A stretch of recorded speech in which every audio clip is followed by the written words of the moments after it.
Peoples of the universe, please attend carefully. The message that follows is vital to the future of you all. It's vital. It's vital to the future of me that I remember to unmute myself and turn my camera on before the stream starts, so I don't have that little lag when it says vital to the future all, and out on I come.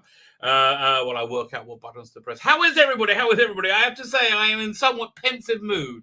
I have been thinking, if you ever read Watchmen, Watchmen had this wonderful foreboding to it. It was done in during the height of the Cold War, and it really heightened it a lot, and it really so you had this foreboding to the apocalypse, the doomsday absolutely coming. And yeah, that's how I kind of feel right now, because I don't know, listen, I really hope I'm wrong. I really genuinely hope I'm wrong about everything, but I'm not. Well, here's the thing, what would you do, right? If you genuinely, I'll take you through it. It's gonna take me about 10 minutes. If you genuinely thought the apocalypse was coming, right? As a reality, right? And I'll explain what I mean soon. What would you do? Because you gotta try and tell people, but you sound crazy, right? And it's I hear it. I know it sounds crazy. But I think I'm right. Jeez, I think I'm right, and listen, I'll take you through my thinking. But anyway, I mentioned in one of my videos today the last line of the first season of Babylon 5. It was Michael O'Hare. He was the star of the first year, and he says, everything's going to change. Everything's about to change, and I feel with such certainty that is absolutely the case, and I doubt it's for the better. America looks like it's teetering on genuine totalitarian, like fascism, right? They're vetting members of the military, of their services, for illegal thought. That's really bad. There's no free press. There's no free and fair press. There's to hold it in account. It's bad. That's really bad. So he says nothing's the same anymore. And if you haven't seen Babylon 5, by the way, it's really worth watching. It's really worth watching. The special effects will look shocking to you today because they're so dated. It was like the very first CGI. It was just a little bit better than the Sylvester McCoy, Time and the Rani CGI. It's just a little bit better than that. So they would have to all be redone. And it just looks cheap in general because it was, but it's it was written as a 5-year arc, and they basically shortened it to 4, and then they lengthened it back to 5 again. So those first 4 years are excellent. The 5th year is not good. Sadly, the 5th year is just.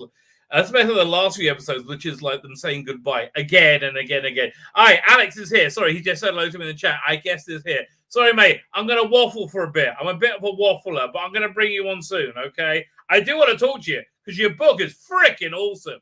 I have a guest coming on. His links are in the chat. My links are there as well. Hey, baby. Stroke my link, baby. Stroke my link. Yeah. I love you long time. But links are in the chat. He's got this awesome looking book. I'm telling you, I can't wait to look at it. It's freaking awesome. Absolutely fantastic looking book. So I'm really looking forward to talking to him about it. Anyway, so Babylon 5, that I was just saying, it's really worth checking out. It's a very layered story with good characters. Generally speaking, that I like. That last year, bit of a wobble. Basically, I would skip. You should watch it once to see what happened. It doesn't really matter, but you can skip. If you go from the last episode of season 4 and to the last episodes of season 5. You're basically good, right? You're basically good.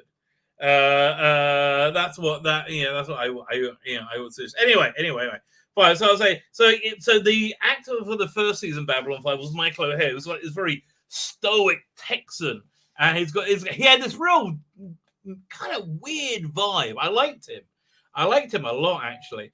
But I think he had psychological problems, like genuine psychological problems. So he basically couldn't do more than a year, right? They brought him back for a 2-parter to wrap up his storyline, I think, the next year, the year after. But I'm not sure. I might be getting this. He might have killed himself, right? It might have been him. I can't remember. I really can't remember. But he did so then they changed to Bruce Boxleiter for the other, and he's like much more action man, kind of bouncy. But he's everything's going to change, right? Everything is going to change, mate. I think America is teetering on fascism and civil war, right? I think on one side you have fascism, which is the Biden side. I think it's just pure evil. On the other side, you have civil war. Do you go to war about that? That's a good question. So listen, here's what I'm thinking happening. I'm a religious gentleman, and I know this sounds crazy. Okay, I just feel like I can be rational and believe in God. That's a whole other story. But I will have that conversation another time. But given that I do believe myself to be rational, and I believe in God, and I believe like the Old Testament God. I think we are in the end of days, mate. This is, look, it's been a bit weird, right? The whole Trump thing was a bit weird, right? The whole Trump thing, a bit weird. It stayed a bit weird. And the lead up to it was weird, and everything around it is weird. And this is a bit weird. You know, we've had we've had very biblical stuff go down. And I genuinely believe that the Trumpster was the Messiah of the nation of Edom. The good of Edom. I've spoken at other times, but I think generally speaking, I think he was moving humanity towards a redemption, right? The pendulum was swinging, and that's why I thought there was going to be some Deus ex machina for the election to turn around, right? Which I knew was crazy. I understood was crazy because the only other option was. We've triggered the apocalypse, right? And I think that's what we've done. I think we triggered the apocalypse. So what does that mean? Let's look at a previous apocalypse I can compare it to would be like the 10 plagues, the destruction of Egypt before the Israelites left Egypt, the Exodus story, right?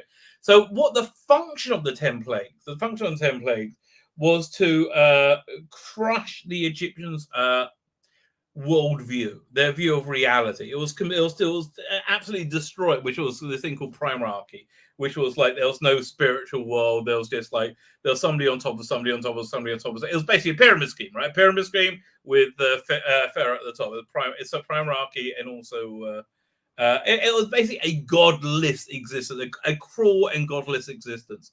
So the function of the 10 plagues, and each one of them did a different thing, was to shatter that worldview, that completely evil worldview of the Egyptians. I think that's what's going to happen now. I don't think there's going to be 10 plagues. I think they are going to see 4 horsemen of the apocalypse. I think you're going to see war. I think you're going to see famine. That normally comes with war and pestilence. And what's the other one? It's not good. None of them are good. But listen, again, let's just say in the case scenario, I'm right and God exists, right? And I understand. So leap for a lot of you, which is cool. We all should be able to coexist with very different philosophies. I really like that idea. I like that I have Father Christopher Miller as a friend of mine, right? And we listen. A couple 100 years ago, it would have me up on a stake, It's like, maybe 500 years ago, but we weren't friends. And now we are. I like that we can coexist, right? That's a good thing. Coexistence is a good thing. Being able to coexist with different people is good. So anyway, imagine I'm right? What will God have to do? What will God have to do to make the Americans go? I mean, like the Biden side Americans go, this is the hand of God, right? What would they have to? So God, because here's the thing. God will do the minimum intervention, always the minimum intervention. So What would that be? So I think, and it's always got to be kind of natural within the realm. Like the 10 plagues were supernatural, but at that time, magic existed. Magic was a factor. Magic was a factor up until about, I'm going to say, 2,700 years ago. Okay, I think about 2,700 years ago, there's a thing in the there's a medrash. It says that the chief, the high priest in the temple, was a very holy guy, and he one day he wrestled the inclination for idol worship, right? It was in the form of a lion made of fire, right? He wrestled it, right, and he entombed it underneath the temple, underneath where the Western Wall is today, right? He entombed it there, and with that, magic went out the world as well. Now, because you can't have one without the other, because idolatry. The reason idolatry was popular because it worked, right? You could bring a sacrifice to an idol and get whatever crap you wanted. That it just worked, right? And you circumvented the will of God. That's why idolatry was gone. But it's gone. So with that went magic. So then the next day says, listen, this is great. Let's get rid of the evil inclination for sexual shall I say fun? Let's say fun. I like the word fun. Fun works for me. And so they did that, and then they found nobody would pray, and the chickens wouldn't lay eggs. The best way you can understand this is if you look at the original series Star Trek episode Enemy Within, where Kirk is split into his good and his bad side, right? So his bad side is but he can't control his fear, right? But his good side doesn't have the strength to command. So that's why I'm saying I had to let that back in the world. And now I am a very horny guy. I'm a very horny guy because of that. So anyway, so I think so what will God have to do? I know it has to be a natural thing.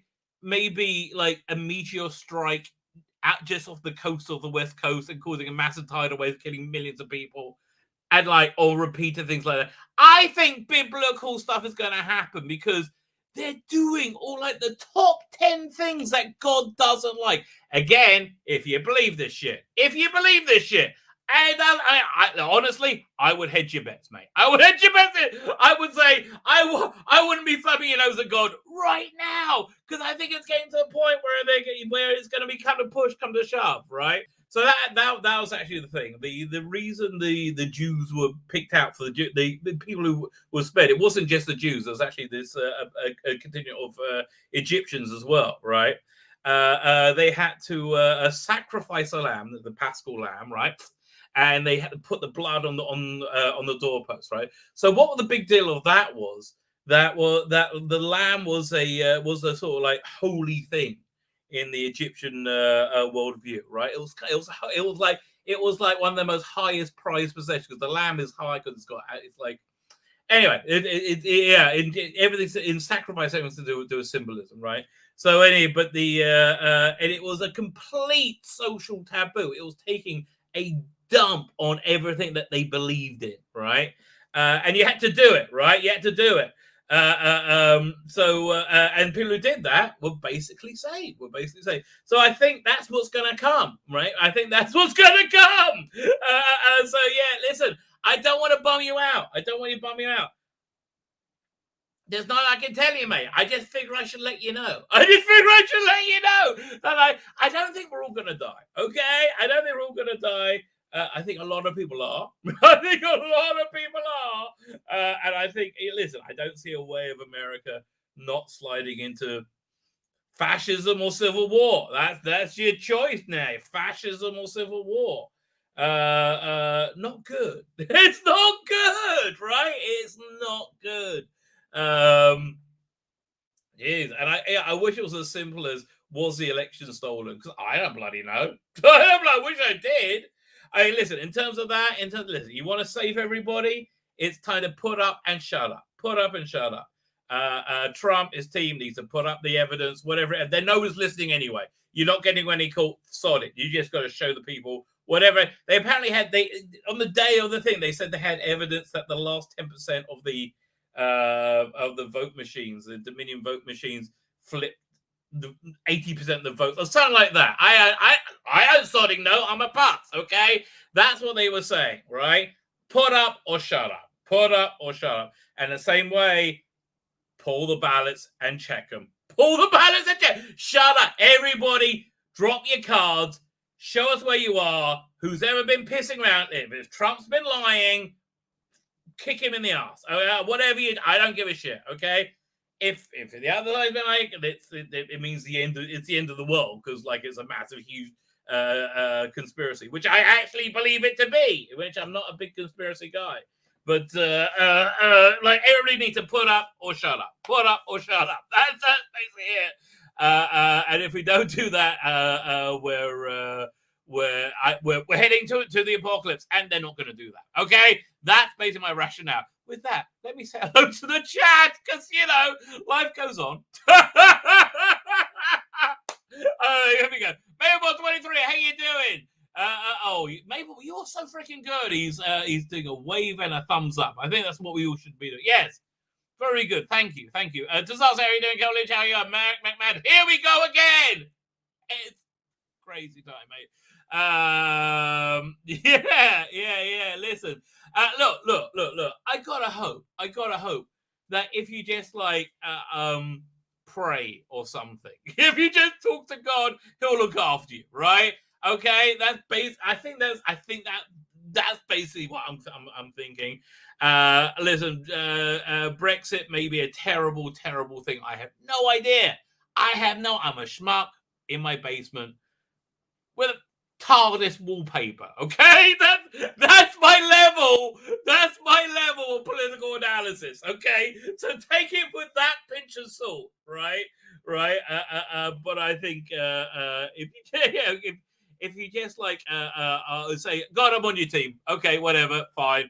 You should be fine. Oh yeah, Brexit. I have no idea if it's good or bad. I think that might save England somehow because let's say there's a huge refugee crisis of people rushing when the world collapses. Okay, good. Listen. Just give you the obvious pathway there. Let's say America does fall into a civil war, right? Again, you basically full. Am I going to live under fascism? Or am I going to fight? That's the push has come to shove. That's where they are, right? That's your choice. Let's say America gets into a civil war.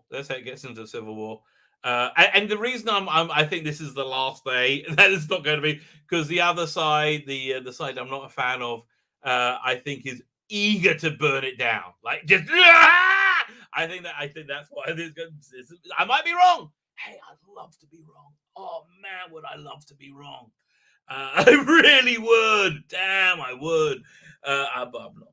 Anyway, listen, those details I might be. But anyway, so I think, let's say America is ravaged by civil war, and then they can't affect a international policy like with the military. Then there's a huge power vacuum. Then everybody goes to war. Everybody goes to war. They're the linchpin holding back everybody from war for the last 40, 50 years, right? That's what's going to happen. Everybody's going to go to war. And that's just, again, that's the apocalypse as prophesied in the books of Kabbalah. Happens to happen on a year called a Shemitah year, which you get once every 7 years. Which starts in 1st of September. So there you go, 1st of September. But I do think Brexit will save you from a tide of refugees that run screaming from massive. Bad news, mate. Bad news. Listen again. The other times I can think of, the other biblical times I can think of, which the Biden administration is comparable to, is Sodom and Gomorrah, and I wish I was making that up, but that's I mean, like just like factually, yes, or the generation of the flood. Okay, neither of these people you want to stand next to when it's the rainstorm, right? When there's lightning out. Anyway, listen. I might be wrong. We could just have a laugh in the meantime, which is my what's the word again? resolution, which is the way I'm going. Carl Lynch, 82. I don't want to pop it about, but that's why. Matthew Burrows, PD Rich, Paul Roach. Please not from Indiegogo. Yes, the Indiegogo. I'm getting close to launching it, right? Close to launching it. I got to get Problem Being, do the sorting video. Probably got to get him stuff to do that with, right? And I got my wife nailing down prices for shipping. Good news. With the dollar being what it is, it costs the same amount to print small print runs in both England and the US. So I think I can do local shipping in both locations. I don't think I can swing it for Australia because the ship printing there is so much more expensive. And it'll be offset. So I think I just got to charge you international shipping. I'm sorry. But you can print both places. And it's like, and again, if I can get it to a profitable point at like a print run of 100, which is what I'm budgeting, I hope to sell a lot more. We can get local shipping both in England and America, which I'm really excited about. So listen, I'm hoping the apocalypse doesn't start till about March, April. Right, March or April. I hope there's a functional postal service up until then because I want to get year comics. Right, I want to get this out. The books are ready to go. Right, I might add 20 pages in biblical. Books are ready to go though, and I want to get these out quick. Right, I want to get it out quick. Listen to the open soundtrack and Kiss My Blood. Matthew Burrows is doing the correct thing. Derek Manners is here. I already said hello to you though. Okay, I'm scrolling very quickly. See if I haven't said hello to yet. Average Channel. I love your handle. Hello, I'm Average Channel. How are you? No, he's here. No, here, I'll send you a link. Do you want to come on? No, if you want to come on, I'll send you a link in 2 minutes, right? Let me get my guest on next. Then I'll send you a link. I really miss hanging out with you. I miss your bloody channel. Chris Persia is here. And it just jumped. Oh. Okay, one second. Heather Sulu is here. Reminds me, I got to do the competition today as well, right? Remind me, competition. Do not let me go without doing competition. Stephen Cox is here. Stefan Armos, you're right. I never saw Vader and Headmistress together and was very handy with the cane. Not that I personally found out. I have no idea what's going on.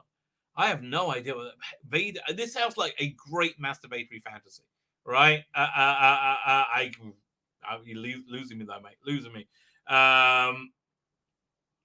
In London, both my parents were born in the hard left places, but it was libertarian left, not ideological matter happening now. Yeah, listen, having a functional left wing and a functional right wing is a good thing. I've been saying that for freaking years. Now we have neither. What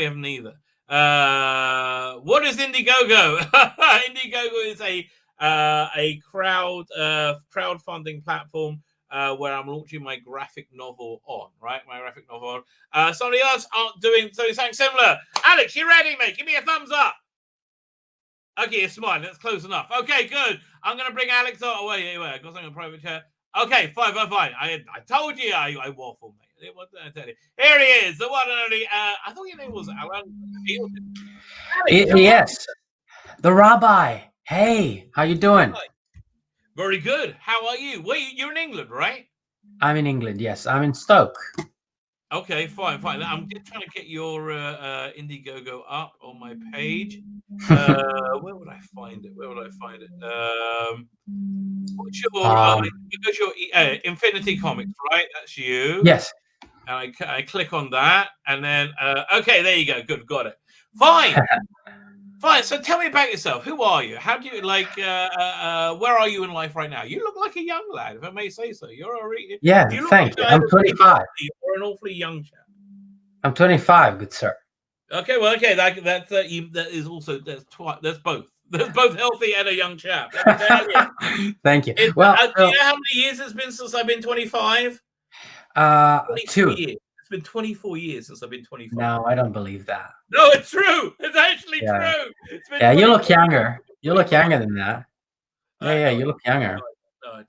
Yes. Hey, look. Here's the bad news. I got bad news for you. You know, listen, when you're your age, you like to party. You like, whoa! Party! No, I hate it. I hate partying.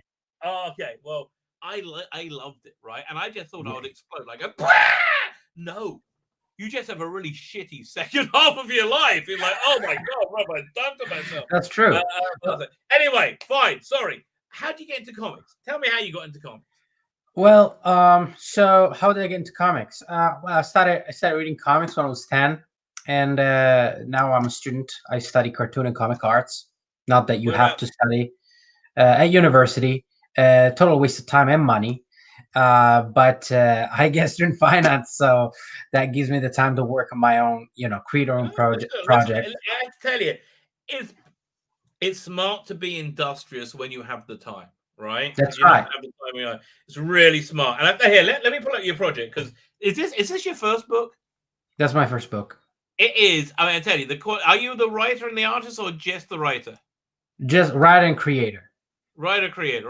Because your artist really, I think this really nails this, right? The art. I mean, listen, I'm sure the story sounds interesting. The art is, I would say, exceptionally good. Well, thank you. I think so too.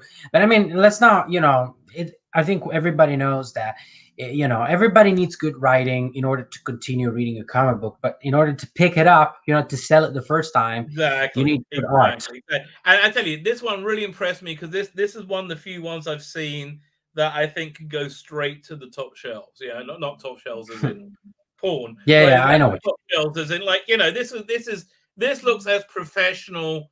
Unquestionably professional as any product on them, but I like more professional. I mean, like, honestly, it's a very well put together book.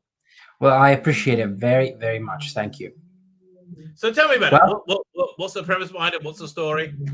Well, all right. So the premise is the premise of this first volume, because there will be more to come, is that the elements of nature, which are these guys you see right here, which are siblings. This is a family.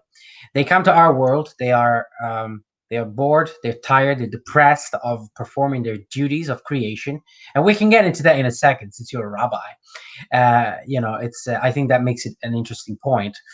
And they come to our world to take some time off their duties, and they try to infiltrate our society.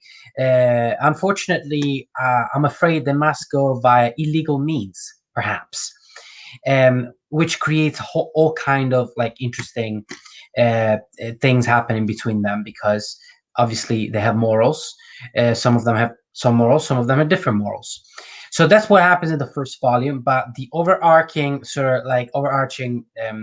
plot of the first arc of the story is that they come to our world, and whilst they experience some of the things that they've always wanted to experience, their journey is abruptly interrupted by this guy right here, Paradox, which is the villain of the story, another cosmic entity who has been living in on our planet peacefully for a long time, created a family for himself.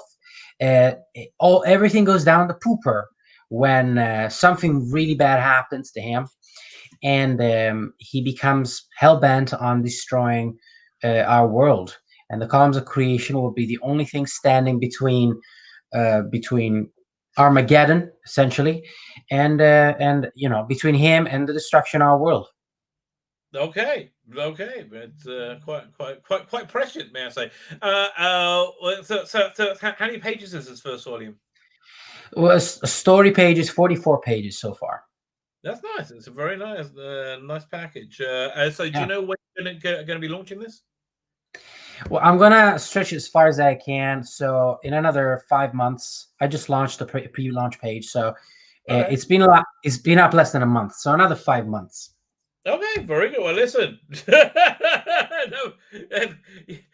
you're not lighting a fire under anyone. Let me tell you, you got to give a bit more urgency than that. Say, listen, here's what you say. It's undecided at present, but could be any time. Okay, you got to give us some urgency. All right, I like that. Okay, I didn't think about that, to be honest with you. Listen. Okay. Treat your customers with respect, but remember, you are their sheepdog. They will go where you tell them to, right? Mm-hmm. This is theoretically, but yeah. So this has got a very, I got like a sort of Sandman-y, Neil Gaiman-ish feel, like the Eternal Family, that sort of thing, right? Yes. Absolutely. That you hit it right there on the nail. Yes, I am a big fan of Sandman, and this is definitely inspired by Sandman. Much like they have, he has the endless. These are my endless, so to speak. The columns of creation. I got that. It's cool. I think I really think it's a very cool idea. I am excited for this. I appreciate it. So how did you get your artistic team? Where do you find them all?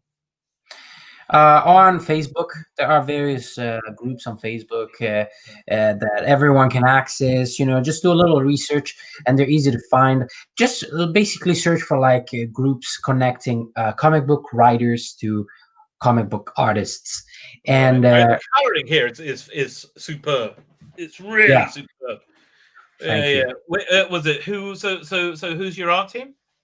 The artist is Mattia Monaco, another Italian guy.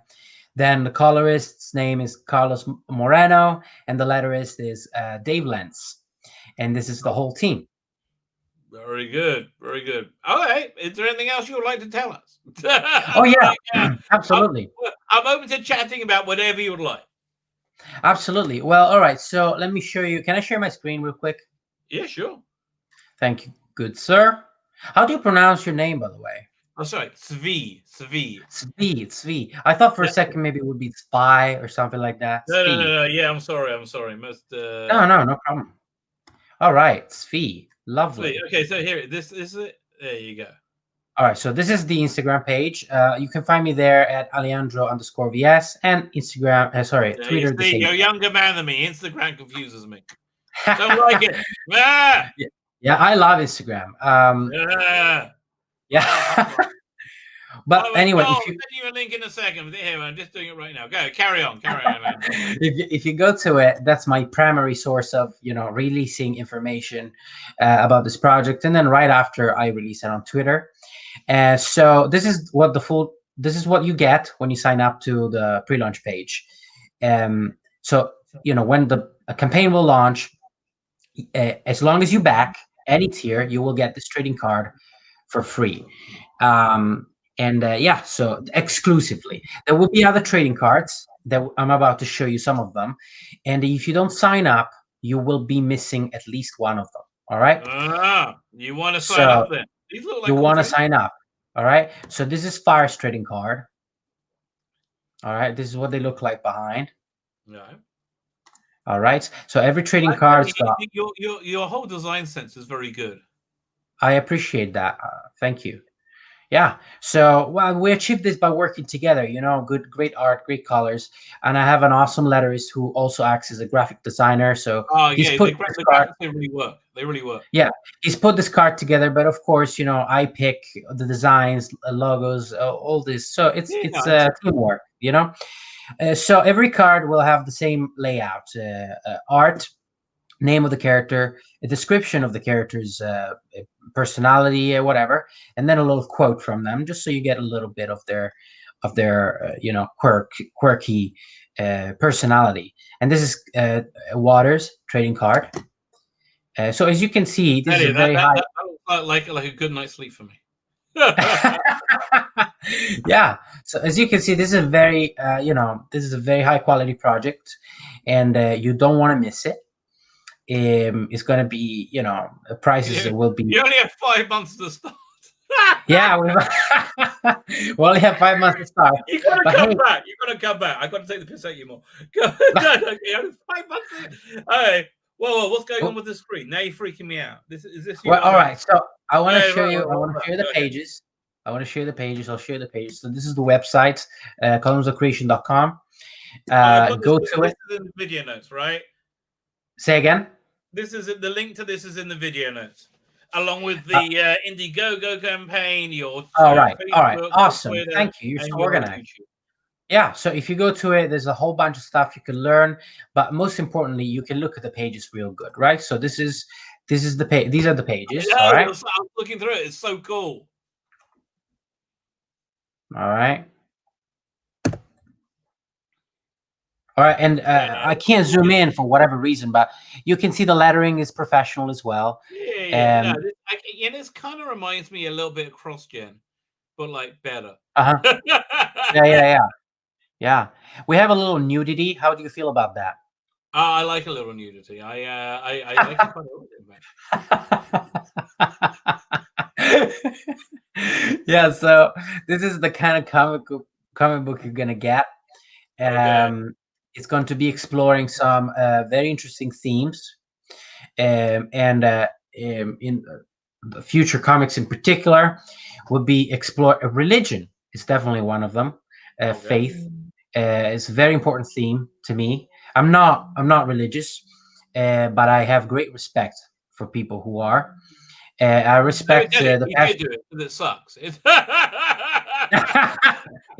No, honestly, I do. And I do have one of the characters might be of interest to you specifically. Yes, he will be wearing.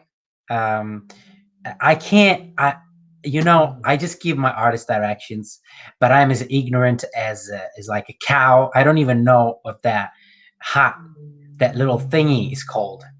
But one of the characters, what you're wearing right now. This? Yes. It's called a keeper. We call it a keeper. Keeper. Yeah, you go. All right. Yeah. So there's Yamakar is the Yiddish. Kipot. Nice. There's many words. Yeah. Well, we have a very smart, very interesting character who happens to be Jewish, and so there's like all types of characters in the story. Everybody has a little bit. There's a little bit of themselves in it. We are absolutely the opposite of identity politics. There would be none of that crap. We don't need any more. We don't need any more politics in comic books. We need less. So this is a story, and I was listening to what you were saying.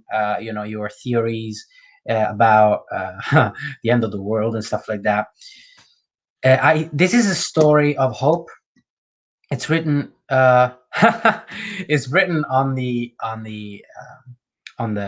launch page, and so I think everybody needs a little bit of hope these days. Yeah, listen. So, I certainly do. Yeah. Very good. Listen, I'm going to bring on my old friend Noel. I haven't spoken to him for a while. Let's say hello. One second. Noel, how are you, sir? Noel is in contemplation. He's in deep meditation. He'll let us know. There I was talking like a prat again. Didn't realize I was on mute. How are you?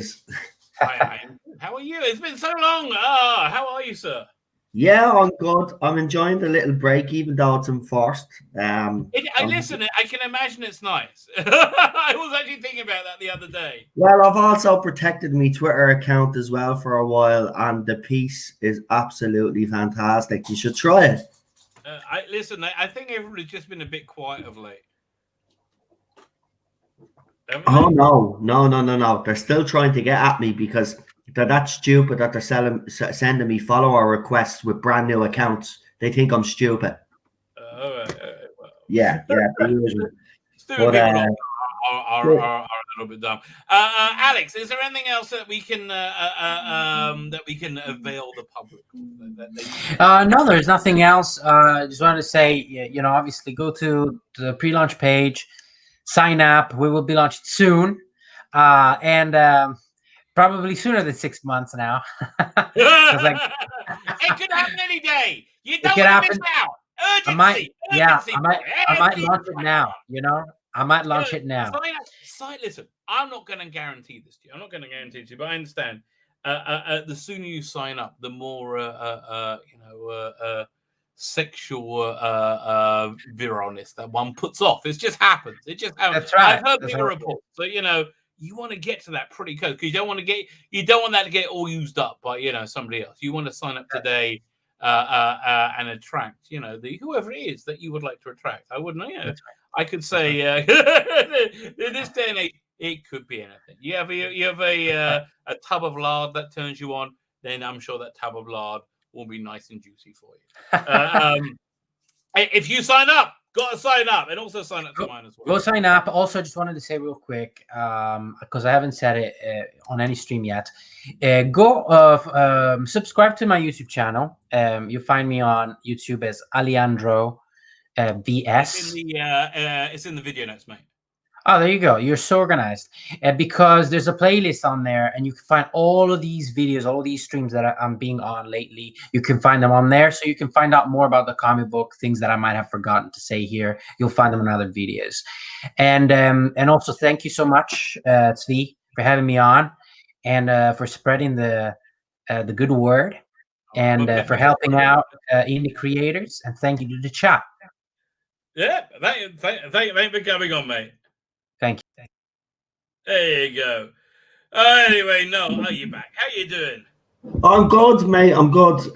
Enjoying the break, and just sitting back and watching everybody lose their crap. But I have been reading a couple of articles while I've been on my break, and there's one that I actually want to bring to your attention because I think it's actually worth talking about. But firstly, I was asked by people in the chat to ask you about Russell T, but I know what's happening there. So apparently he's doing a 1985. I was going to read the story right now. Yeah.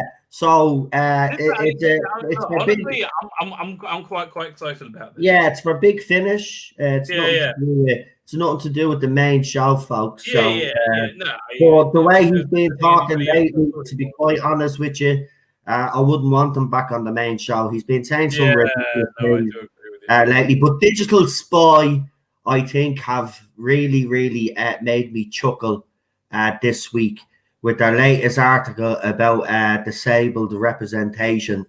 The author of the article praises Doctor Who on one hand for always being ahead of the curve, but then slates them on the other hand for not having enough disabled representation, saying that they were disappointed that John Bishop was cast because, again, it was another male old man. It wasn't basically someone else, that they have to do better when it comes to disability. Now, listen, I agree wholeheartedly, but then she started giving examples where she's saying that where, for example, when they do people that have a disability, people that are in wheelchairs, well, we've had Davros and John Lumick, but they've been villains, and it actually damages people that are in wheelchairs. And I was reading this article, I was like, is she for real?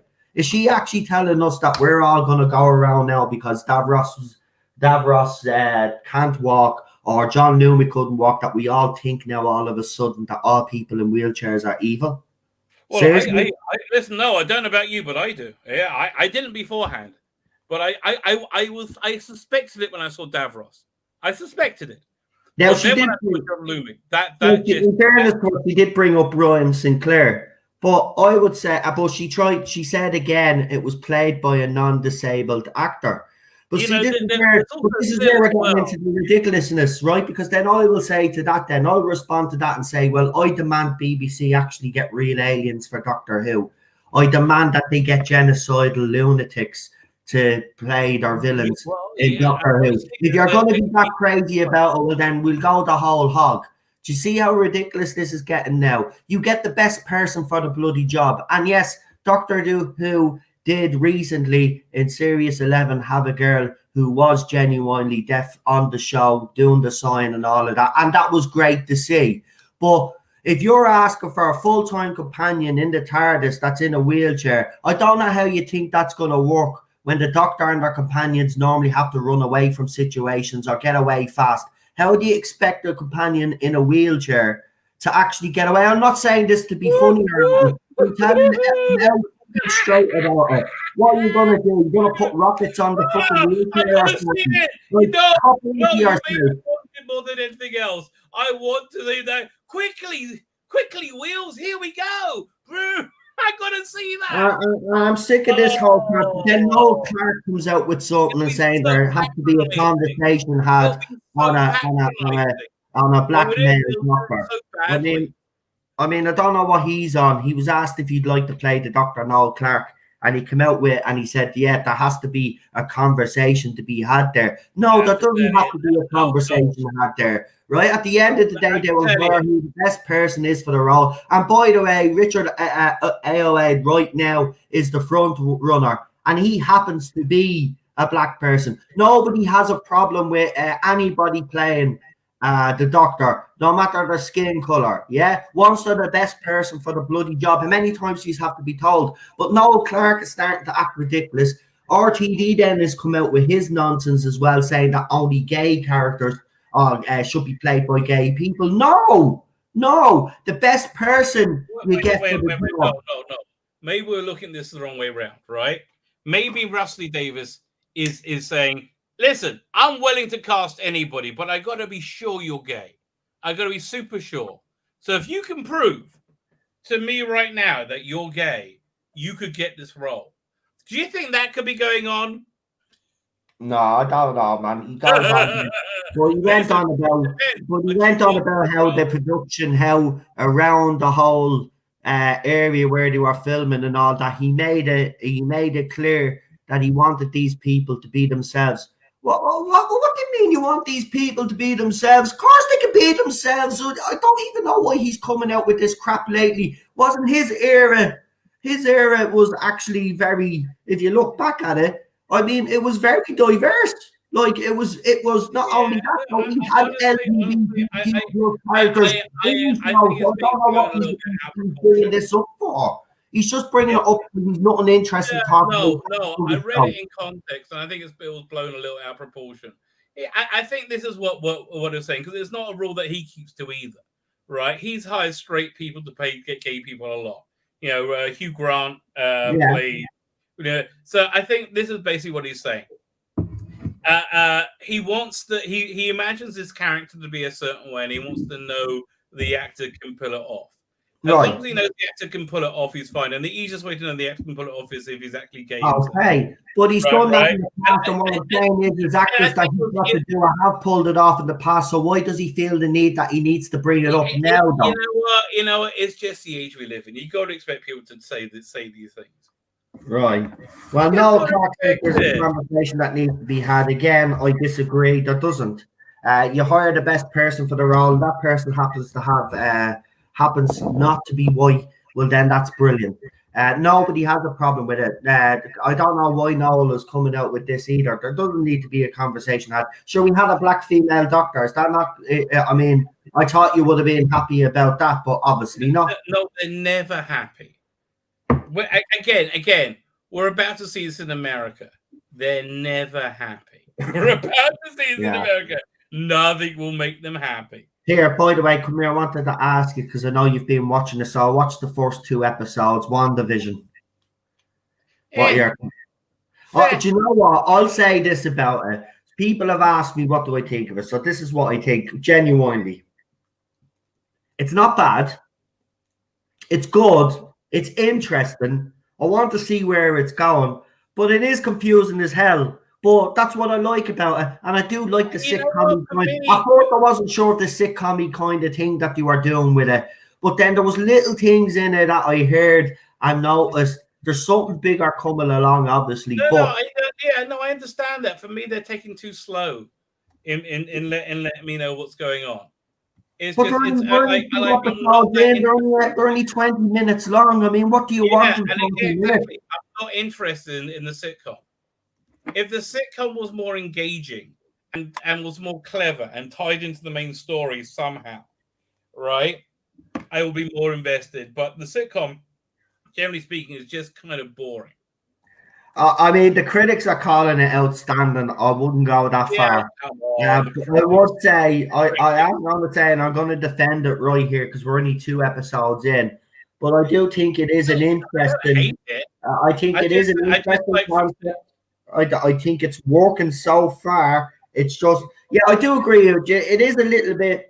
I would like to know a little bit more now, but they've given me enough right now to keep me watching.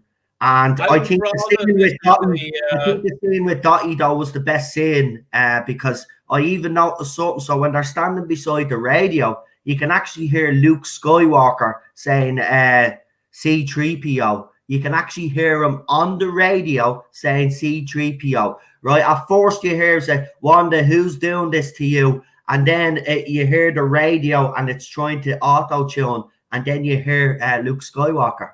There's a little Star Wars little Easter egg in there. Like for me, I would have liked it better, I think, if this was a 2-hour movie. I don't know. I mean, like, I don't think this is a 9-week miniseries. I don't know. It's just like, really?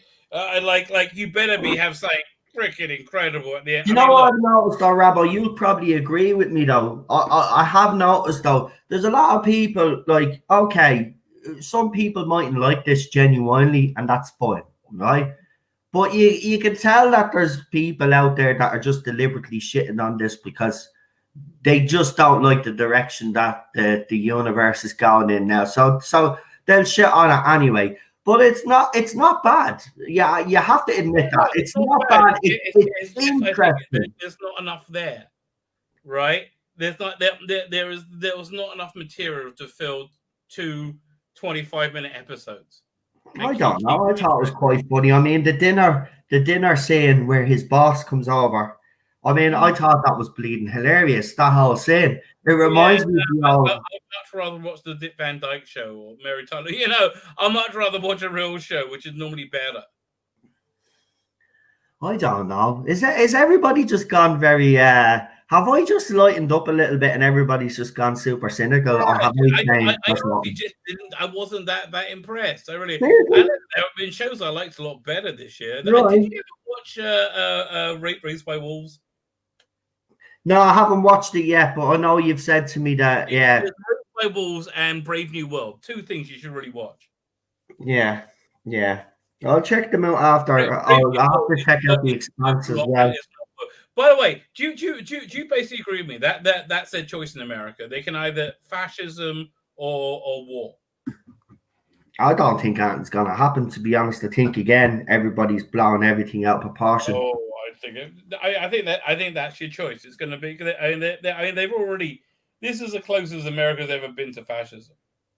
Right. Yeah, I honestly don't believe anything's going to happen. I think there will be a calmness, because if it doesn't, then what you've been talking about could well come true. I don't think the American people or the politicians really wanted to go that far, because if they did, I think the politicians wanted to go that far. I think they want to cancel the deplorables. They want to re-educate Trump supporters. Yeah, well, we've seen that footage of the doctor that said that, and that is inexcusable. I mean, you can't be gone, but they did that to Asian people during Pearl Harbor. They called them re-education. I mean, you can't do the same. You can't do the same. Listen, you can't take someone's kids off them for being an asshole. Yeah, listen, they were screaming the National Guard for their political affiliations. You know, that's not right. You know, that's basic. Yeah, they're talking about raiding in the press and like getting rid of these dissenting voices. It depends how far and how fast they go. I think they're going to go hard and fast really quickly. Well, we'll see. I mean, when is he in office? He's in office soon, so we'll see what happens over the next year. He could easily unify the country. You know what? I don't know. You know, they might have had time to look. I'm always an optimist, as you know. You know, he's had a few weeks now to think about and see what has happened. You are right. He has a chance, and I did say this the other day. If he really is gonna do what he says he's gonna do, which is unite the country, and that's what he says he wants to do.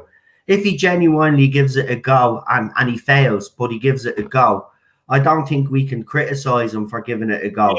Yeah, but I hope he does. But you know, at the end of the day, there is a lot of people out there that fear that he's not going to do it, and I am unfortunately one of those. But I'm willing, like every other president, to give him a chance to prove himself. If they go hard fast, then you're right, then we're screwed. But at the end of the day, what can we do? Unless we actually rise up as a whole world against these politicians, what they're doing with us, they're going to continue to do what they do. So what is the end result? A total world war? I don't know. This is the thing. You're talking about civil war in America. It won't be just civil war in America. If that's the case, then people are going to rise up all over the world. It's going to be everywhere. It's going to be everywhere. But no. So far, his attempts to unify and bring everybody together is to not stop this divisive impeachment, to call law enforcement racists, and to, he's done a bunch of very inflammatory things. And to say he doesn't really have a say in anything. No, that's the thing. I don't think he really has a say.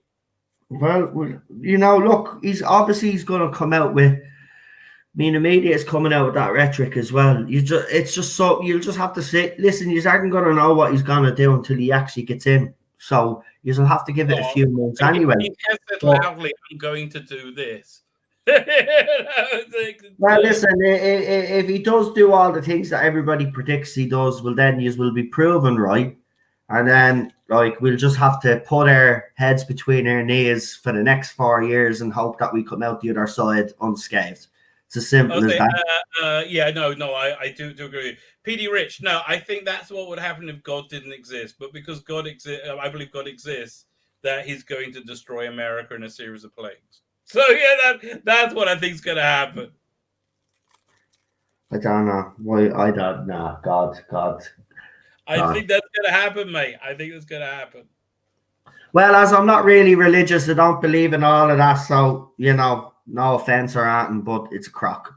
We're going to listen. I'm happy to take a wait and see on this one. Listen, I actually don't think it's going to be as bad. I'm not saying that Biden is going to be great for America. That's up to the Americans whether he is or not, right? We'll have to see if he's good for the world. That's what I care about. What is he going to do? What's his policy going to be like? That's what I'm interested in. So let's see what happens. I mean, look at folks. What's done is done. It can't be changed no matter what now. It can't. It's done. And even if it does come out in a few months later that it all was, yourself, there's nothing you can do. It's done. You know what I mean? There's nothing I can do now.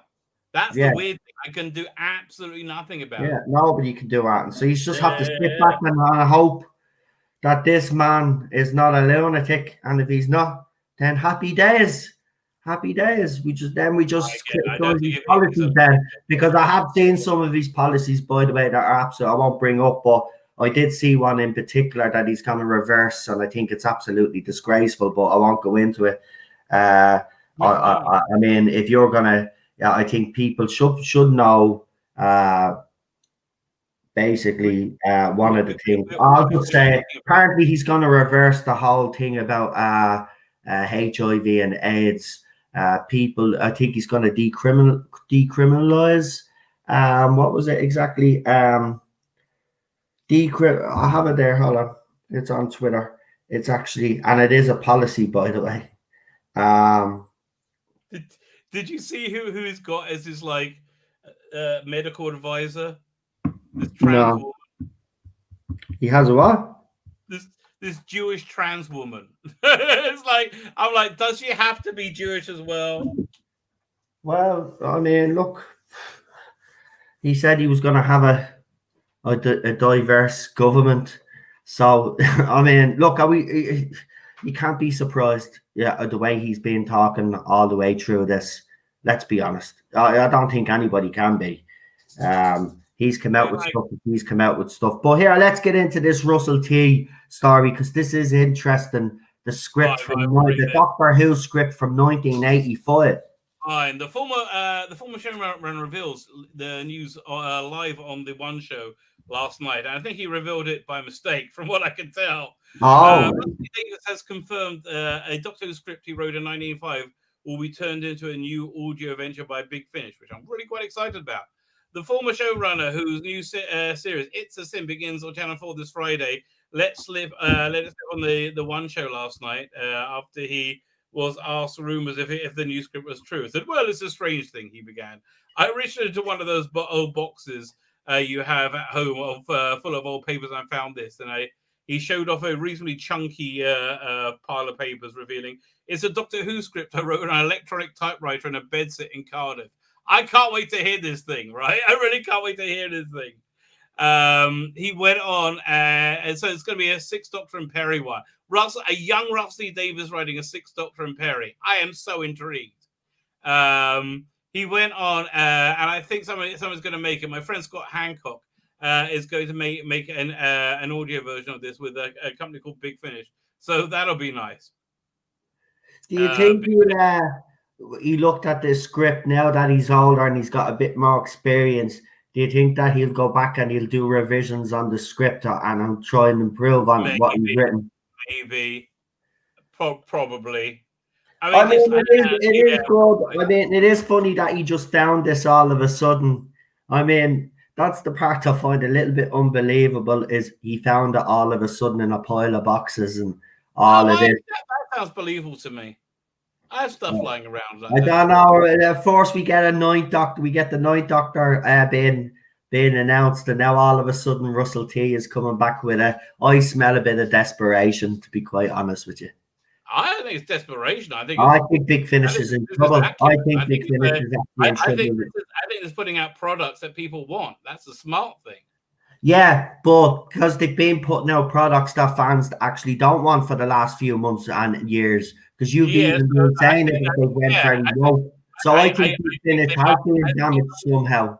I think they have been damaged, and I think this is why they're doing all of these kind of like they're member berries. That's what it is. It's all member berries. It's like give the fans something that they know they enjoy. They know that people loved Russell T Davies' era. All of a sudden, he comes out with a story that he wrote back in 1985. Yeah, but the people love Russell T Davies' era because people like his era because it's good. Yeah, no, I'm not criticizing, but I'm just saying they know what they're doing. They're not stupid. Big Finish. They have lost money, and I think this is a way for them to recoup. Which, look, fair enough, but again, I would say to people, listen to what Big Finish has brought out over the last few months. Rabbi and Daniel have been reviewing stuff, and it's gone very woke. So I do believe. Listen, I'm well saying I don't think. Let me pull up Big Finish for a second. I'll look at the last couple of months. This year has been the wokest year. And you think Big Finish is still catching up as well, Rabbi. Remember that, as you said yourself a few months back, Big Finish is still catching up. Remember, they're always a little bit behind. So the releases this year, next year now, you said would be the ones that you'd see how woke they are. By the way, let's look at this year. They completely reorientated. You had Masterful, which wasn't woke at all. Haven't listened to this yet. I don't think these Fourth Doctor stories don't look woke. River Song, I don't know. I gave up on. But everything here seems. Listen, the main range has been on life support for a long time, right? And it's really time for it to go, right? It's really time for it to go. But I think that and that's where you had most of the wokeness in. And last year was a bad year. Last year was a bad year, but they really seem to be back in form now. Well, they probably have no choice, as I said. They've given a few years of, as I said, they've given a few years of stories that haven't pleased fans. By the way, Titan Comics, I think, have just announced a Missy comic as well. Missy is getting her own comic now. All right. Yeah, which is actually brilliant. But again, it's a Missy comic, Again, it's not a Chris Chibnall villain or anything like that. It's a Russell T or a Stephen Moffat. Right. Listen, look, it doesn't work. Let's be honest, this stuff doesn't work. What is it? Just trying to think. This is a new story. Let me see what this is. It's Girls to the Front here at Big Finish Productions. We're kicking off 2021 by celebrating our newest audio drama producers and their amazing forthcoming. What is this talking about? Mm-hmm. From standing with the Doctor against the Daleks, they're helping Torchwood. What is this talking about? These women are so. Why are we Jack? Like, why are they? This is so stupid. Big Finish. Read it. They've hired women. Oh my god! Well, that made your point, didn't it? No. Well, you see, again, I knew this was coming, and I'll tell you why. If last year or the year before, a certain lady out there, I won't mention her, but she's part of a duo that went to Big Finish and actually wrote a tweet to demand basically how many female writers they actually had for Big Finish. As soon as she piped up, I even said it at the time. And if I could go back and find the tweet, I would. I even said it. That's the end of Big Finish now. They're going after Big Finish. Listen, they're not happy, right? They have to have a certain amount of female writers. So it doesn't matter how good Big Finish was, right? To them, representation is more important. So as soon as she started piping up about it, I knew Big Finish. By the way, she was forced to take down that tweet because there was a backlash towards it. And she even apologized. But she did go after Big Finish, and when one of these ladies goes after, something normally happens. And now you're just at the reading something there that says they've hired more women. So again, I'm not surprised. What I read though, which I found confusing, is all the people they talked about were already established people who were established working with them. But it was weird they had to shout out they were hiring women. But what you say makes a lot of sense. Listen, look, you know what I kept saying? Twitter isn't real. Yeah. Right? It's broken out. Twitter's broken out and just come into reality. That's what I'm saying is going on. That's the apocalypse thing going on. Twitter has become real. Like, it defined reality. They said this thing didn't happen, so it didn't happen, and we couldn't question it.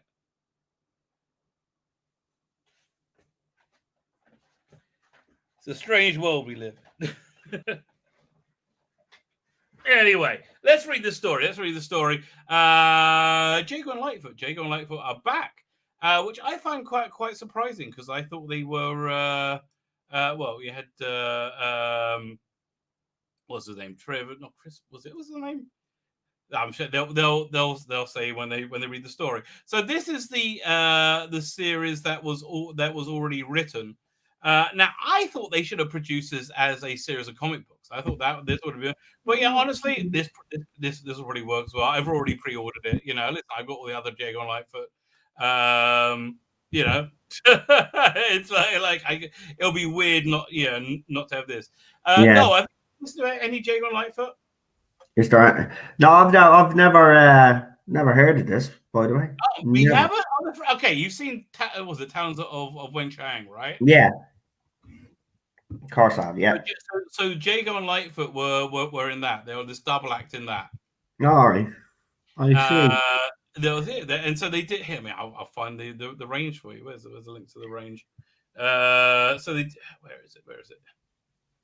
So they here as it was Jago and Litefoot. I'll start it from the beginning. Sort by oldest. So anyway, they did this spin-off with them. Like one is a impresario, and the other one is a police pathologist in like the late 1900s, right? Yeah.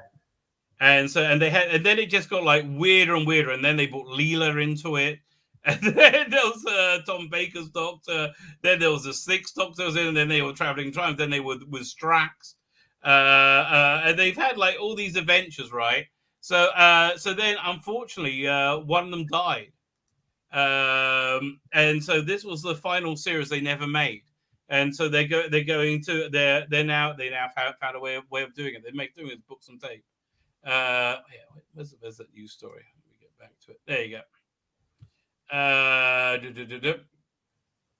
In 2010, the Doctor Who's own Henry Gordon Jago, Christopher Benjamin, and Professor George Lightfoot, Trevor Baxter, he was the guy who passed away, embarked on a series of brand new adventures of Big Finish, solving mysteries involving the paranormal supernatural phenomena in Victorian London, with the assistance of barmaid Ellie Higson, played by Lisa Bauman, who's very good, and the dependent Sergeant Quick, who was also in Talons, played by Colin Asquith.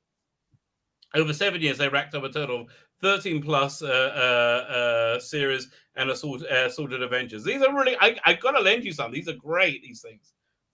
As in June 2021, 4 freshly minted fictions for our infernal investigators will be released, featuring secret organizations, undercover arms of the law, fanciful parties, and a Christmas pantomime to remember.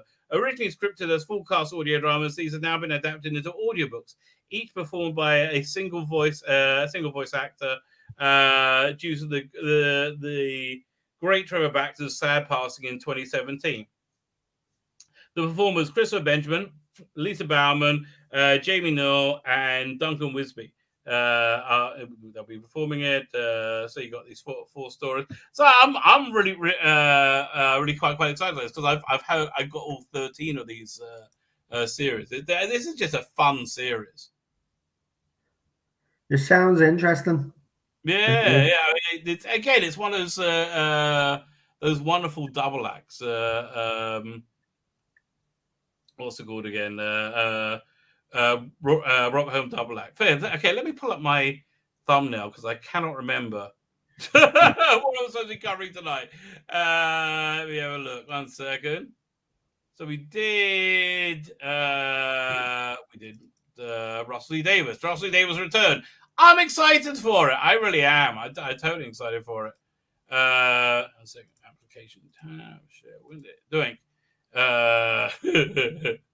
I just hope this winds up the J-Bots.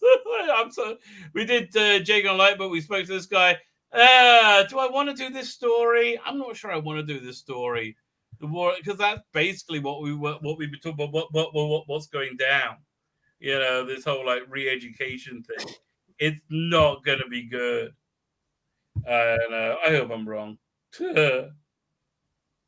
We'll see. What else is going on? Here's something interesting. Tom Holland and Timothy Chalamet, I think it's French, are reportedly 2 front runners to star in Wonka.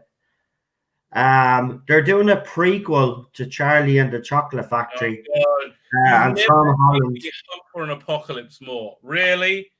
So I don't know how I feel about that one, because I'm a fan of both movies, believe it or not. I do like the Johnny Depp one, even though the Gene Wilder one is the far superior. But I do like the Johnny Depp one because you know, I'm a Tim Burton fan, and you know, I did think it was very good. Like, but I don't know how I feel about a prequel now, because you kind of got to see a little bit of Willie's past in the Johnny Depp movie, so I'm not so sure how I feel about a proper prequel where they go to his early days.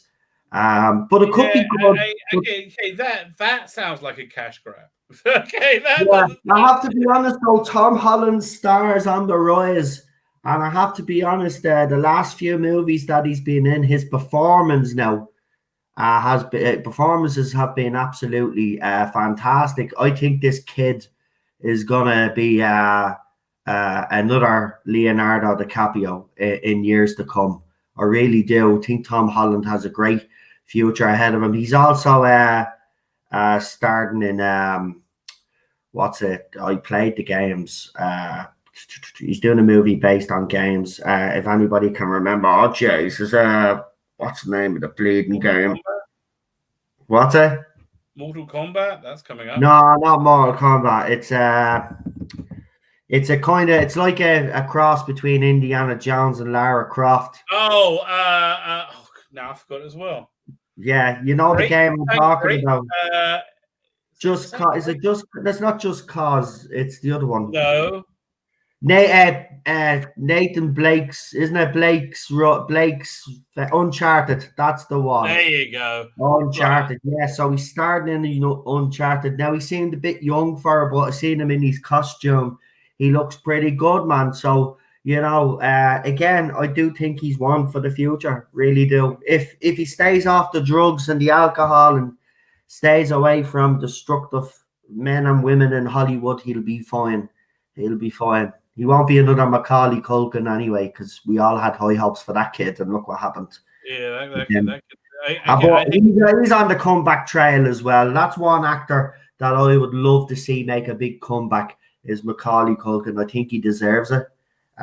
He's still quite funny. I don't know if you've seen the ads for there's a Joe Pesci one for Google, and Macaulay Culkin's in it, and he's reacting the scenes in Home Alone, but he's using Google Plus or whatever it is, or Google Talk. Oh yeah, I did see that. Yeah, and it's a funny ad because Joe Pesci at the end, he's just watching it to hear his scene where he says, "Come on, we better go," and he jumps in the chair. I think it's bleeding deadly. I'm being honest, like I felt a bit nostalgic when I watched that. Same with the ET ad. I love art like that. But I see you have a Mark Hamill. Okay, well, the two best ads of all time were, of course, the Star Trek William Shatner gas ad from the 1980s. Do you remember that one? No, I don't think we had that over here, mate. Really? Yeah. Oh wow, we had it was like they're on the Enterprise advertising like the British Gas Board or something. Oh, for God's sake, man! It's so weird. It's so they especially shot it. It was on the set of like Star Trek 6, I think they shot it or something. Right. That was so weird. And the other one was when they had a really good Dan Dare insurance advert, and they had a really good version of the Meek on it. I don't know why there's never been a good TV Dan Dare. There's so much they could do with that. Like Mark Gatiss could so do a great TV Dan Dare. Yeah, I mean he's a good writer. I mean, do you know I thought he should have been the natural successor to Moffat, but there you go. I don't know. It was weird, wasn't it? Anyway, it's funny.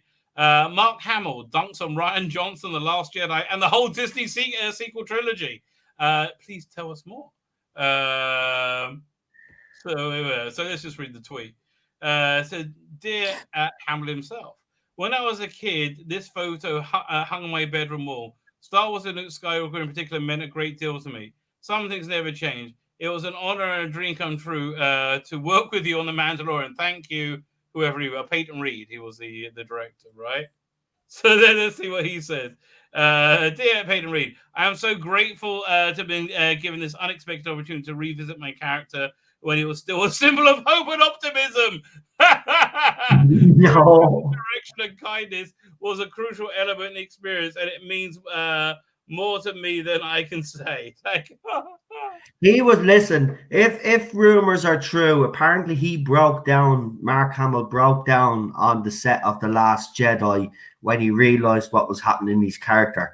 And if this is, and you can hear Hamill, he has had a couple of pops. He clearly isn't happy with the direction of his character. And then you have these new Star Wars fans telling him that, well, if you don't like it, then get out. How dare he is like? He's the guy that, George Lucas might have created the character, but he's the one that brought the character alive, and he's the one that knows every facet of that character. And if he's breaking down on set of a Star Wars movie because he sees the way his character has gone, the direction it's gone in, well, then you should sit up and actually pay attention. What he did in The Mandalorian was the best thing they could have done. Yeah, it actually brought faith back to some stuff. I mean, I watched last few weeks. I've been watching reaction videos, and the reaction videos of genuine Star Wars fans, and you can tell who the ones are the genuine fans and who are just on for the ride. You know that they're not fans because they're clueless twats. But you know the ones that are fans, they're crying, they're literally shaking. When they see the saber, they're like, it can't be. And their faces, literally, I seen a ground. That reveal was so good. I have to tell you that the way they did that reveal, because first it was in black and white, right? You're not watching it through the monitor. Yeah. And you saw one X-Wing, you're like, really? No, and so then you're like, is that just a Jedi? And you couldn't see what color the lightsaber was. Then you saw it was green. Then you saw his hand was covered.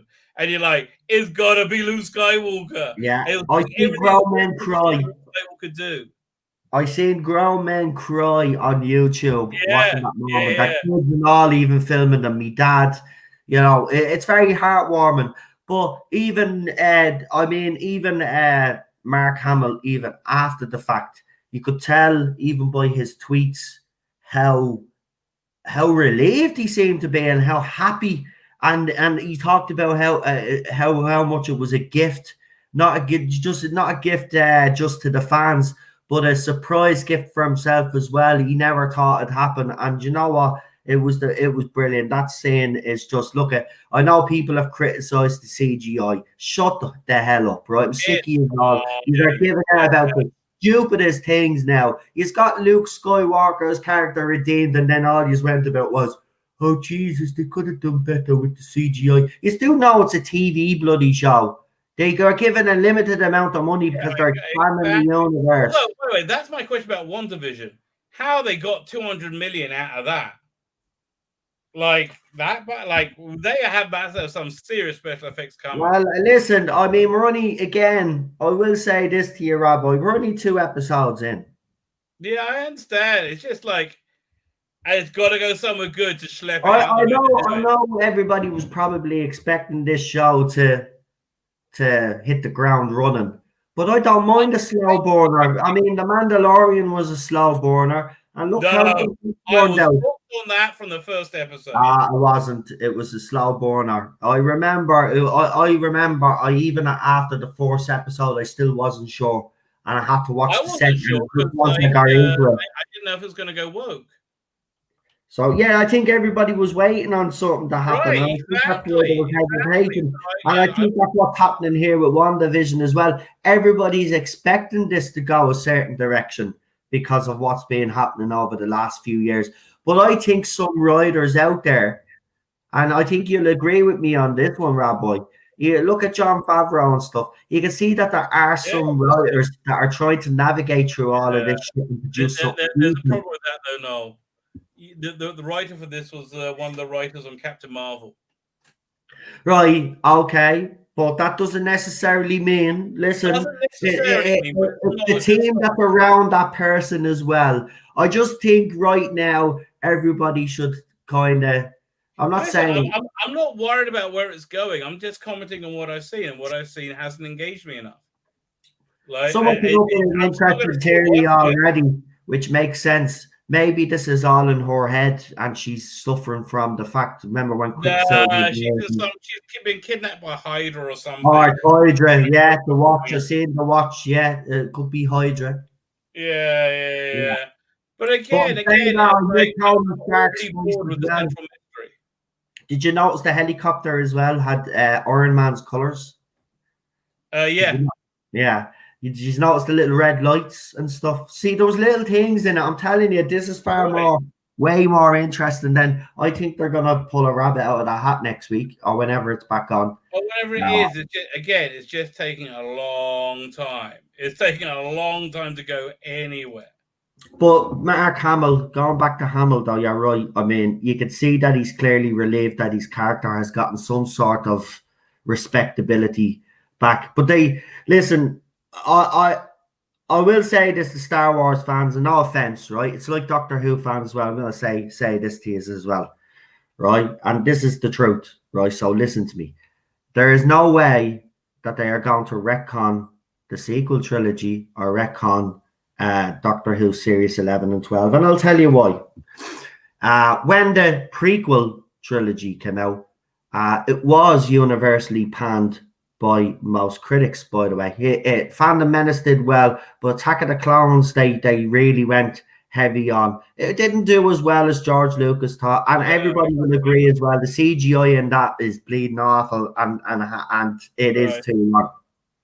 Right? But George, remember, was still in charge of Lucasfilms, but George didn't retcon them. No. So Disney's not going to retcon. Why would they retcon it? Because I'll tell you why. Even though you don't like it, and I understand why you don't, because the same with Doctor Who, it still does have its fans. So you're basically asking Disney to dismiss all of those fans that like the sequel. Whether you like them or not, whether you like them or not, that's the reality of the situation. That's what you're asking them to do, right? They're not going to do it. Now, what they can do is, listen, just for 1 second, but what they can do is that they can use the shows that they're doing now to not retcon it as such, but to rectify some of the mistakes that they made, right? And I think that's what they'll try and do. Now, I know there's YouTubers out there, and there's plenty of them, doing Star Wars videos saying how they're going to retcon the sequel trilogy. I'm going to tell you now from experience, watching TV and being around over 42 years of my life, it's not going to happen. They're never going to retcon the sequel trilogy. They're never going to retcon series 11 and 12. The best we can hope for is that they try and rectify the mistakes that they have made. And I think The Mandalorian has proven that there is a chance for them to rectify it, because they have succeeded with Luke Skywalker. So it's not going to happen. It definitely won't happen. There's too much money gone into them, and then you're just going to basically ask Disney, after pumping whatever it was into buying Lucasfilm, and then the money that they lost on all 3 movies, because they just barely made the money back that they paid for it. So they basically lost money, right? Solo lost money, but the Disney company lost money. They are not going to retcon this. I'm sorry, folks. They won't. Do you know what they'll do? They'll do another trilogy, but it'll be completely different characters altogether, and they'll go in a different direction. They will never go back to telling the story or continuing this story. They'll go a different direction. The sequel trilogy, unfortunately, will never be retconned, just like series 11 and 12. And that's where I stand. This is my concern. I agree with you, but for a different reason. I don't think they're ever going to be retconned because the world's going to end, right? That's why I think it's the end of civilization. But that's the only reason why. I think if that doesn't happen, the finances of it are just... it doesn't matter if one fake spaceship flies another fake spaceship, according to the money man. They do not care at all. If one thing is not profitable and the other thing is, if it's profitable to do this, so they won't like outright retcon it, but they'll come up with like they'll make it like an alternative reality. Whereas with Doctor Who, I think what would happen is it'll eventually get cancelled. It will probably be at the end of this year, right? It'll eventually get cancelled, and then eventually when it comes back, if it ever comes back, this will just be quietly forgotten, or they'll just do a complete reboot or something, right? I just think this is going to be quite... But either way, I think civilization is it. Well, listen, in fairness, though, that's the way they could go with Disney as well. Disney could think about doing a whole reboot of the Star Wars franchise, and you wouldn't want that either. So I think fans should be very careful when they talk about trying to erase the sequel trilogy, because then Disney will turn around and say, okay, fair enough. If that's what you want, we're going to go back and tell the story from the very beginning, because that's the only way that we can do it. And then you will be kicking up more then, because they recast Luke, recast Leia, recast Han, and then everybody will lose their shit. So I think people should be very careful, because Disney could do this, because you know how vindictive they are. I think people should be very careful when they talk about erasing the sequel trilogy. Leave it alone. Ignore it if you don't like it, right? Just carry on. I know it's hard. Trust me, I know it is. If you didn't hear me the Timeless Children review, I broke down, right? I know how it feels to have all your childhood memories shit on. But at the end of the day, you keep this up, keep asking for a retcon. And it's the same with Doctor Who. I'll say to you as well in the Doctor Who community, you really have to be very careful when you talk about these things being retconned, because they could turn around and say, okay, fair enough, we'll go back to the very start and we'll tell it the way we want to tell it now.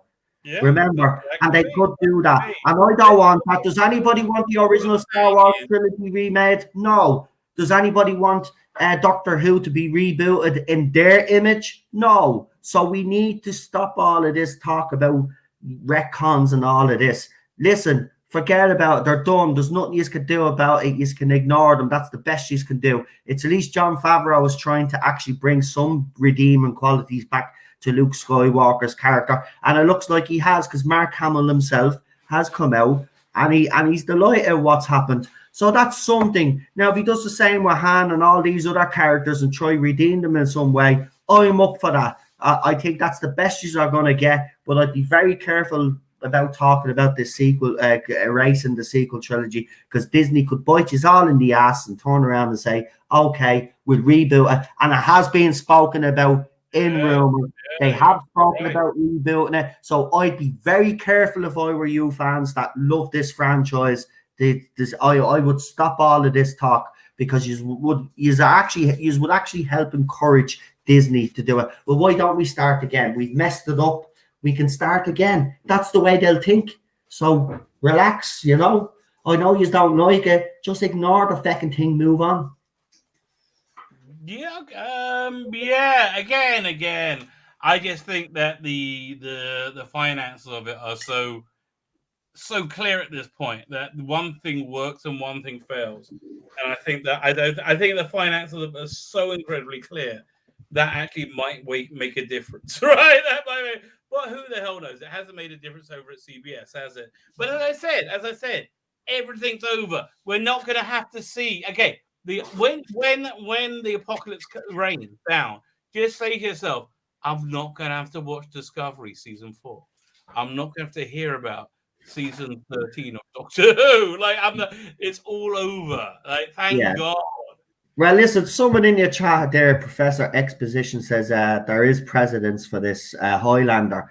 But let's be honest, right? And that is a fair point, right? You do make a fair point. But my also add, though, Highlander is nowhere near the profile of Star Wars. Let's be honest about that. So Highlander is a mid film series, where Star Wars is spectacular. It's up there as rated as one of the greatest movie trilogies of all time. So yes, while there is precedent for retcons out there, as an IP as big as Star Wars, I'm sorry, you're gonna up now. You mean to tell me that no, Disney are not going to listen? They'd be stupid to do it, because it would kill the company. It would kill the company. No Star Wars fan is going to watch a rebooted version of the very first Star Wars movie. Never going to happen in a lifetime. You ask any Star Wars fan, they'll tell you that they would rather gauge their eyes out than watch anything like that. Star Wars fans want. What Star Wars fans want is simple. They want their universe, the universe that they have right now. They want to treat it with respect, but they want to expand it. But they want the writers that are writing this crap to treat the thing with respect. And right now they're not doing that. And the sequel trilogy proved it. I mean, listen, they have a Star Wars facts page on Twitter, and they came out with this thing, how Rey was a Palpatine clone, whatever, blah, blah.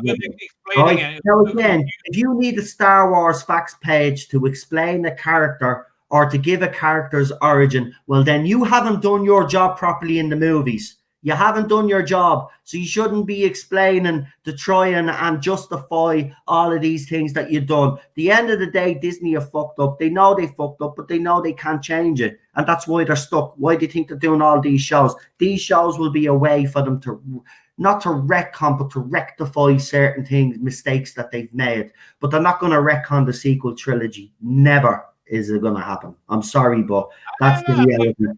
I think they're going to come. I think they're going to have alternate streams, shall we say? And I'm being honest, I don't think Kathleen Kennedy's position is as bad as everybody makes it out to be, because I'll tell you why, she still has her name, exactly, and she still has her name on most of the right. She's going nowhere, folks. She's going nowhere. It seems to me that the Jon Favreau Filoni group is aiming one direction. And I think that's how they've kind of settled their differences. I think that's what's being allowed to happen. I think Kathleen Kennedy will have her projects, her shows, right, that she'll be heavily involved in. And then Jon Favreau will concentrate on The Mandalorian and whatever other fingers he has his pies in with Disney, with these shows. He will concentrate on them. And that's the way I believe it will go. And I think they will try to cater to both sets of Star Wars fans, if you know what I mean. The newer fans and the older fans. Like the Veil of the Force or something like that. I can see them do that. Right. So, Derek McManus says, as long as they don't reboot Kong 33, well, they sort of did with the Peter Jackson version. Great Escape, yeah. Don't remake that. Damn Busters, don't remake that. No, Great Escape. You're right. We agree completely. Okay, listen. going to do my competition because I'm hungry. I want to have dinner and go to bed. Yeah, same here. Same here. I'm about to put on some lovely ham now. I'm gonna boil it up now for a couple of hours and have some ham sandwiches. Well, not ham sandwiches, but ham and something. I'll think of something. We're not big ham eaters here in the yeah. I prefer chicken myself now. I'm a chicken. I love chicken. I'd eat chicken. I like bacon. Bacon's the best, baby. Yeah, bacon's lovely. Yeah. Thank God I'm not Jewish. You should just go, thank God, because bacon is. I love me crispy bacon. Yeah. I make some lovely bacon. Absolutely. What's it? Before I do the competition, I need the addresses from Who Knew the Salt Must Flow and TARDIS Time. You started to send me an address and I couldn't find it. If you could send it to me, that would be great because I'm trying to catch up and get everything packaged up. So the winner this week on Supreme Trust now. Supreme Trust, I got your address, right? The winner this week is Heather Sulu. You have won Mission Impossible 1, 2, and 3 with that special.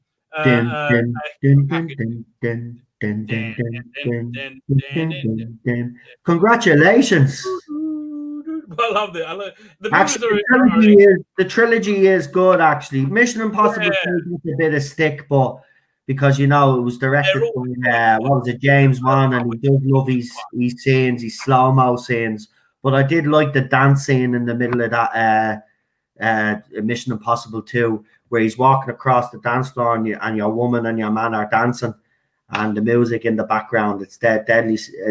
The first 3 movies are great. I've watched the 4th one and I've watched a bit of the 5th one, but I've heard they've gotten even better since the 5th one. They've gotten brilliant. I really like them. That last one with Henry Cavill as the bad guy, freaking awesome. Yeah, I heard it's brilliant. Yeah, I will eventually get around to them all because we do. They're all on Netflix, aren't they? They're on Netflix here in Israel. Yeah, I don't know. It's different in different parts of the world. Remember, you always want to load them to my server for you. They are solid movies. Yeah, they are the bacon of movies. That's how good they are. They are the bacon of movies. Well, they've become as big as bloody the James Bond franchise now. I think James Bond franchise. I think it's bigger. They just delayed it again till November. I can't imagine this movie not killing the franchise. I'm being honest. I didn't think like that, but I'm starting to agree with you. There's the more this movie, I'm wondering why this movie keeps getting pushed back. There's clearly something wrong with the movie. I'm telling you. Yeah. I mean, it looks great in the trailers. It does. It actually does. There's obviously something because I don't know why they keep putting it off. Are they trying to maximize? I don't know what it is. Are they waiting to maximize the audience? All I can say is thank God the apocalypse is coming.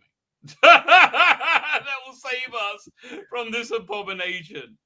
Do you know, I'll still watch it with interest because I am a Bond fan. And yes, Daniel Craig's Bond has kind of changed the character a little bit. But look, I don't think Daniel Craig's Bond has been that bad. I just think the last couple of movies, he has let us down. I mean, Spyfall is absolutely brilliant, and so is Casino Royale. I mean, the second one, Quantum of Solace was rubbish, right? I'm going to admit that was rubbish. I was bored with that movie. Spyfall was brilliant, and if anybody tells me that it wasn't, I'm sorry. That's up there as one of the best Bond movies, and it also had probably one of the greatest Bond tunes of all time, Spyfall by Adele. That's up there. That's the weird thing about Daniel Craig. He had 2 of the best and 2 of the worst Bond movies. I agree. I'm hoping this last one, Rabbi, though, he ends on a high, and the rumors that we've heard aren't true because, he did remember at the time he got a lot of criticism, Rabbi, because he was fair-haired. Do you remember people were saying he didn't look like Bond, and people were criticizing, and he blew us all away in Casino Royale. I mean, that's the thing where he smashes your man's head through the thing to get his 00 status, like when he gets his second kill. Yeah, that was great. I loved it. I love it. Absolutely. Yeah, just a shame that Spectre was so bad. I was really looking forward. Yeah. It kind of went a bit. Yeah, I mean that bridge scene is absolutely ridiculous, and then when you get the reveal, I'm like, what? Really? Although I'm looking forward to King Kong versus Godzilla. Yeah, I don't know. They seem to be on the rush to get that out as well, which doesn't fill me with hope. But it is a movie. Listen, I know Godzilla, and I'm talking about the updated version that they did with your man that was in Breaking Bad. What's his name? Bryan Cranston. I know that got a lot of criticism, but I actually like that movie personally. I think that's a good Godzilla movie. I actually really like that. And I did like Kong. I know again that gets a bit of criticism. I love Skull Island. I thought that was a good movie. That's pretty fun. Yeah, it is. Look, it's not brilliant. It's better than the Jack Black version that they put out a few years back. Now, to be honest, it was a lot more grittier. But I can't wait to see these two monsters. And I know there was people again on Twitter. Why do people want to see two monsters fight? Well, maybe because people like to see two monsters fight. Like, get back with your Star Wars or your whatever you watch, right? And leave us monster lovers alone. Like, do you know what I've noticed lately, Rabbi, right? This is what's really, while I've been on a break, I've really come to realize and see on Twitter that there's just a bunch of bitches. Moaning bitches. Yes. Everywhere. They're just moaning about the least little thing. Even people on their side, and I'm looking at what they're moaning at, and I'm like, will you get a fucking grip? It's not that bleeding bad. Jesus Christ almighty. Will you do it out? You know what everybody needs? Remember that song from the 80s, Shut Up Your Face? What's the matter you? Hey, why are you looking so sad? Hey, it's not so bad. Hey, it's a lovely day. Shut up your face. That's one of the greatest songs. And I think it's like I just think everybody look, I know there's a bit of cabin fever. And I know there are factors in this why people are kind of behaving a little bit more abnormal as they would, right? Because we are all like caged in like animals. But I mean, come on, get a little bit of perspective for God's sake. You don't have to moan about every little single thing. Enjoy the finer things in life, because there is still things to be enjoyed out there. Right. You know. I'm going to do that right now. I'm going to have dinner. We're getting the Emperor cast button. Yeah, you go and eat, because I'm going to go and eat as well. But listen, thanks for having me. I really appreciate it. My locks or whatever. I actually missed this. So yeah. But listen, before you go, and thank you, by the way, because I think you might have gave me channel a bit of a shout out. I actually jumped in subscribers since this. That's what you do.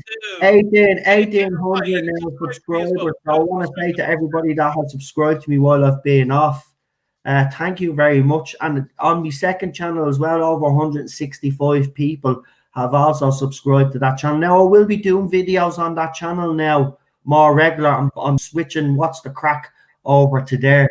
So if you want to hear myself, and if it's Ninja Knight or whoever the guest is that I bring over there, if Ninja Knight is available, of course, then we'll be over there on that channel. So come and join us for that. But listen, I want to thank you for the shout outs, and thank you for having me on tonight.